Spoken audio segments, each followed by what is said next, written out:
Ayan, tapos na yung aking cranberry chicken. Napakasarap niya, guys. Ang lasa-lasa niya talaga.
Hello guys! Good morning! Ngayong araw pala na to, magluluto pala ako ng chicken. Pero ibang style ang gagawin ko. Dati nung nagtatrabaho ako kay Rose, yung sa dati kong amo na 13 years, may caregiver kami na lagi niyang niluluto. Tapos minsan tinirahan niya ako ng isa. Tinikman ko, sabi ko, ang sarap naman ito. Paano ba ito paggawa nito? So, tinuro niya sa akin kung paano ang paggawa. So, ipapakita ko sa inyo. Sana magawa ko ng tama kasi napakasarap talaga itong gagawin ko na to. Ito siya, guys. Oh. Magano tayo ng chicken. Yan ang aking gagamitin. Tapos, cranberry. Ayan. Tapos ito yung mga ingredient. Tapos ito, lagyan ko siya ng creamy dressing. Masarap yan. Masarap to ang gagawin ko na to. So sana makuha ko ng tama. So umpisahan na natin.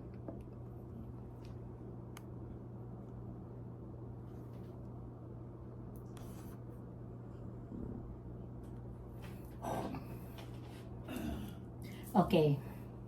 Gagawa muna tayo ng sauce ng chicken.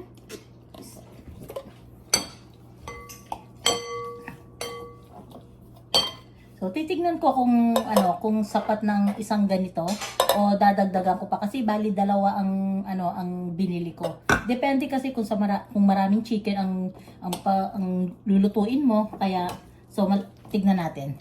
Ito muna ang anuhin natin para malaman ko kung dadagdagan ko pa ng cranberry.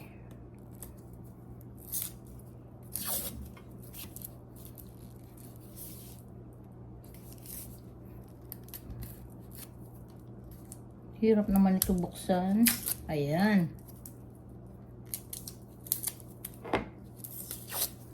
Naalala ko tuloy si Annie. Kasi mahilig siyang gumawa ng ganito dahil pag ito ang gustong-gusto ni Rose na kinakain. So isama natin siya dito. Ilalahat natin siya.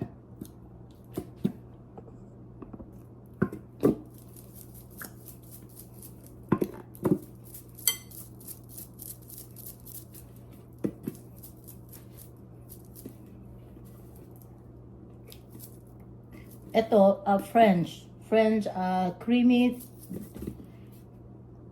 dressing. Ano to sa salad. Ang sarap. Okay, lagyan natin siya ng konting tubig.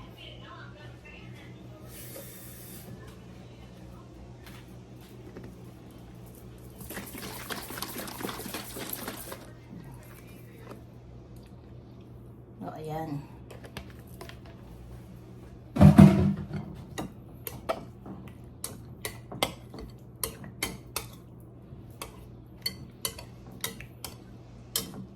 Dagdagan ko pa ng ano, kulang pa.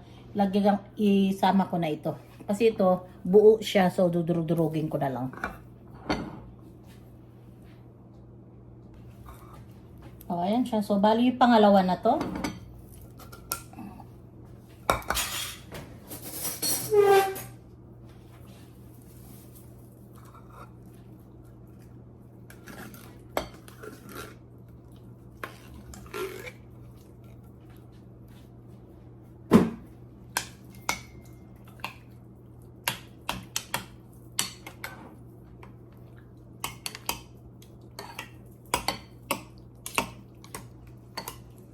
Kuha ako ng ano ng gloves para madurog ko siya.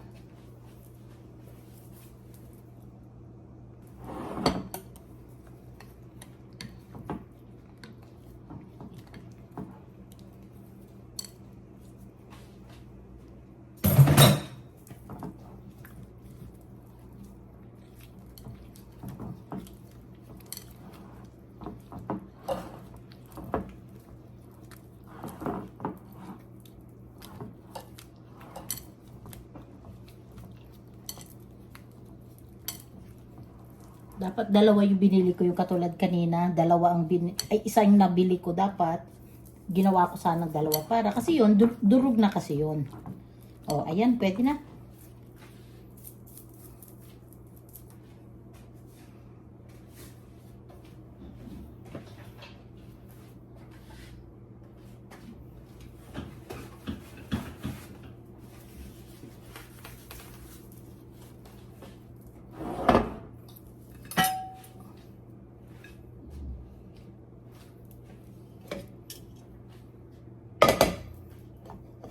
Okay, ngayon ilalagay natin ang chicken.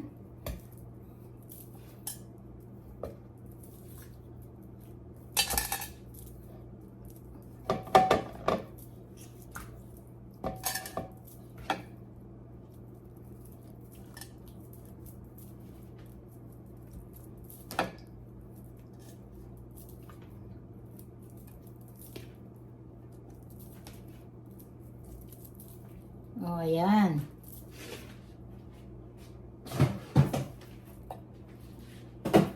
Ilagay na natin to.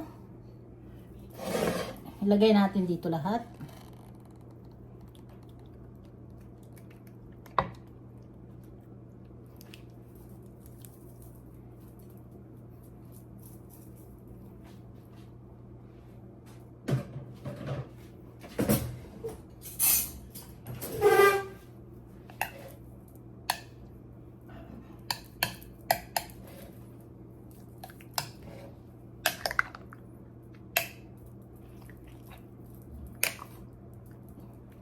Parang halo-haluin lang natin ng konti kasi para maano yung sauce sa ilalim. Ayan.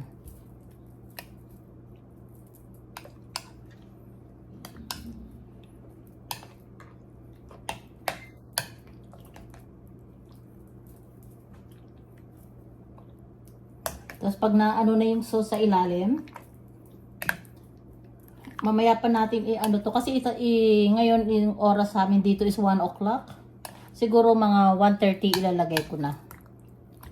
Tapos gagawa ako ng salad. Umpisa na naman kami sa salad kasi nga ang taba na namin ni Rita. Kaya balik to salad uli kami. O, ayan. Ayan, pwede na.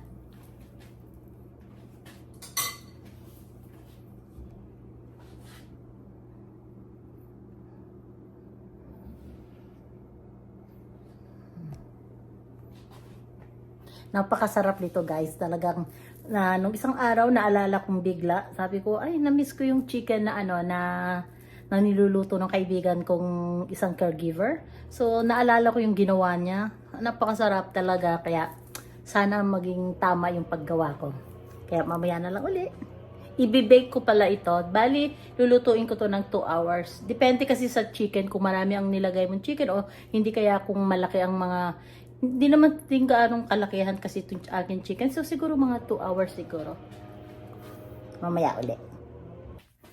Oh, ayan guys, ilalagay ko na sa ano sa aking oven kasi na ano inano ko na siya ng preheat for 400. So iluluto ko siya ng 2 hours. Pero gagawin ko muna is 1 hour muna. Ayan, mainit na siya. So pag niluto, inano nyo siya, takpan nyo pag niluan niya. Ayan, ayan ang itsura niya. Ngayon, takpan natin.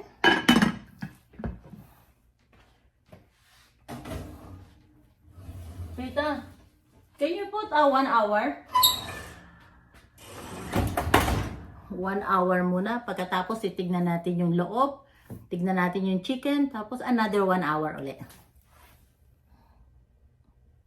Oh, ayan guys. Luto na yung aking cranberry chicken. Oh, itong ano niyan. Oh, ang sarap niyan guys. Oh, pasensya na kayo sa ano kasi dapat iba sana ang gagawin. Anin ko sana yung may aluminum foil. Kaso wala kami. Kaya iyan ang ginamit ko. So, oh, ayan siya. So yummy.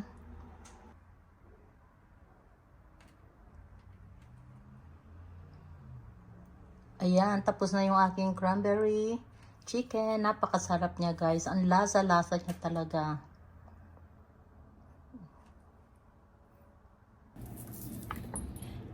Oh, ayan guys. Luto na yung aking yung aking chicken. So ngayon naman gagawa ako ng salad namin ni Rita.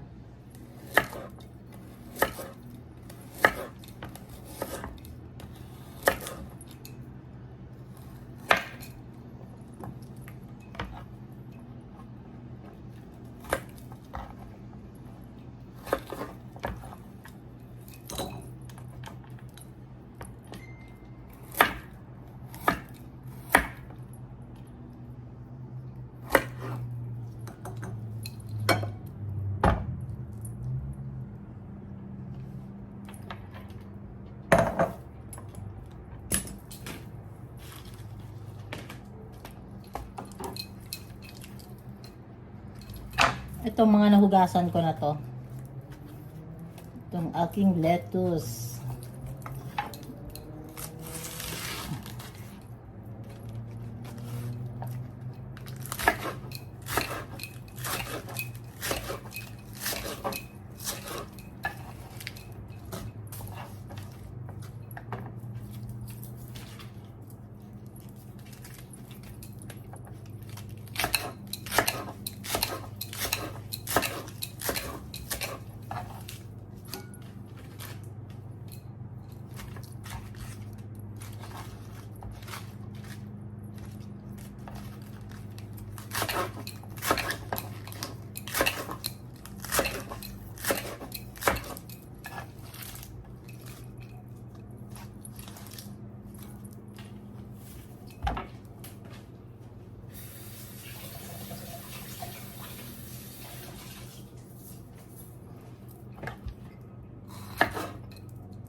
At lalagyan ko lang konti na ito.